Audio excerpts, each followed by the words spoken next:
The giant of divorce has terrorized an entire generation of young people. I've talked to young people who say, why on earth would I get married? Getting married just leads to divorce.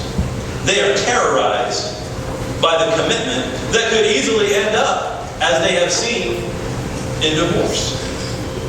The giant of materialism scares us into getting bigger, better, newer, faster, whatever, for fear of falling behind. For fear of not having what we need. Or is it what we want? Now, this conflict and compromise can also serve as an incredible motivation to succeed. When you have people saying, you can't do it, on one hand it can press you down, on the other hand it can actually motivate you to do what they say you can't do. When I was 11, I started milking cows. And when I turned 18, I decided I was going to stop milking cows and go to college. And I remember shortly after I graduated and I was finishing up at my work, my boss took me aside one day and he said, you know, Todd, if you go to college, you will have nothing. Now, if you stay here, you will have something. But Todd, you are not smart enough to go to college. You really are not college material, and that's why you need to stay on the farm. Now, I said, well, thank you for that. But I'm going to college. Now, friends, little did I know that I was not college material.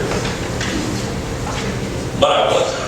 But God, in His infinite grace and mercy, helped me become it. There were nights in the library that I would bang my head on the table because studying was so hard. Or in my dorm, I would sit there and I would think, man, I don't think I can do that. And then I would think of my boss's words.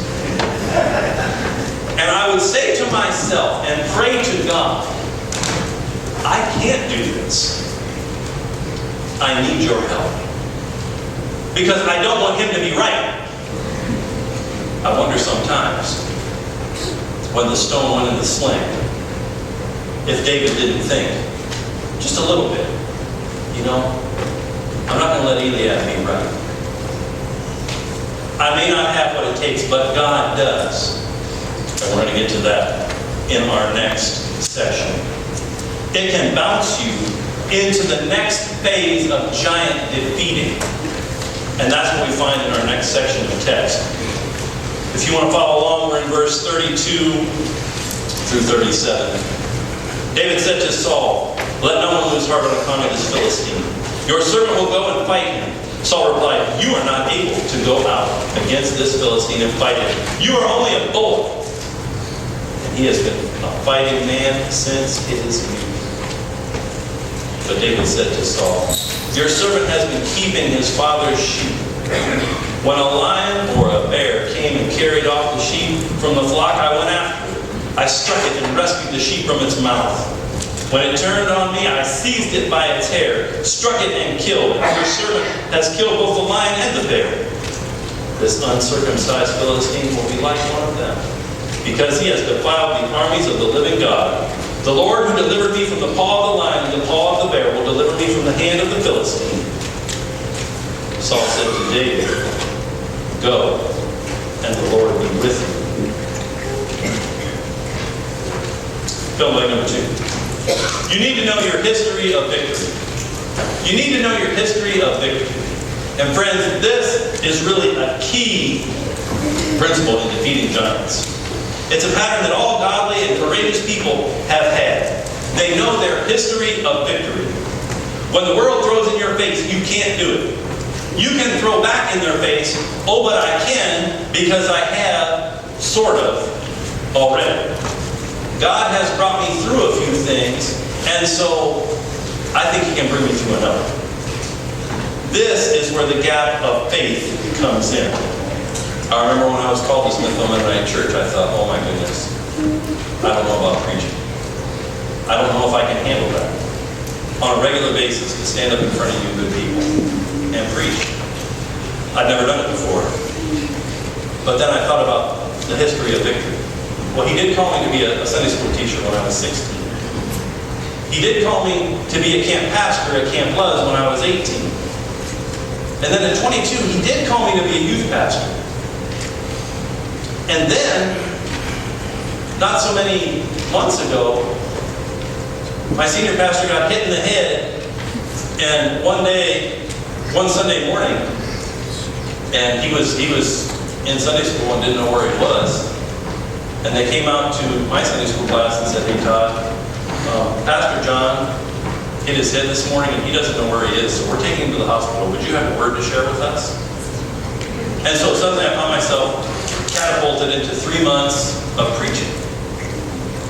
And so when I got the call to preach here, I thought, well, you know what, maybe I can.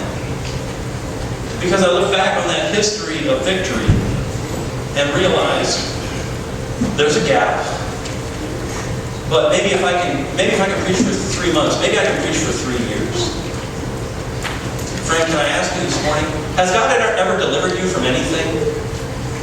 Has He ever brought you through anything? Has He ever empowered you to do anything? Has He ever blessed you so that you could do anything? If He did, and this is very important, if He did before, He can do it again. If you remember the history of victory.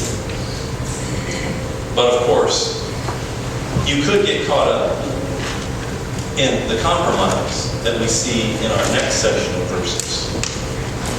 And that could be something that could give you problems when trying to defeat your giant. Let's finish up with verses 38 through 40. Verses 38 through 40.